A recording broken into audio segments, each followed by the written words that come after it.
हम उस लड़ाकू विमान के फेयरवेल की बात कर रहे हैं जिसने भारत के आसमान की रक्षा में 60 से अधिक वर्षों तक अभूतपूर्व योगदान दिया है। 1963 में भारतीय वायुसेना में शामिल हुआ MiG-21 न सिर्फ देश का पहला सुपरसोनिक फाइटर जेट बना, बल्कि उसने 1965 और 1971 के युद्धों से लेकर कारगिल संघर्ष, बालाकोट स्ट्राइक और हाल ही में हुए ऑपरेशन सिंदूर में अपनी महत्वपूर्ण और निर्णायक भूमिका अदा की।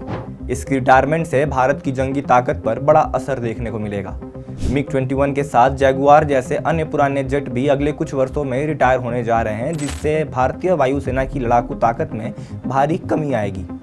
वर्तमान में सिर्फ 29 स्क्वाड्रन रह जाएंगे, जबकि रक्षा ज़रूरतें कम से कम 42 स्क्वाड्रन की मांग करती हैं। इसका सीधा मतलब है वायुसेना के पास फ्रंटलाइन लड़ाकू विमानों की कमी, ट्रेनिंग और मेंटेनेंस पर असंतुलन और प्रतिकूल परिस्थिति में ऑपरेशनल जोखिम। MiG-21 की विदाई एक युग का अंत तो है ही, साथ ही यह आत्मनिर्भर और अत्याधुनिक वायु शक्ति की ओर बढ़ने का भी सही वक्त है। डिफेंस इंडस्ट्री, सरकारी नीति और तकनीक में नए साझेदार, तीनों के तालमेल से ही आने वाले दशक में भारतीय वायुसेना अपने जंगी आसमान को सुरक्षित और सशक्त बना पाएगी।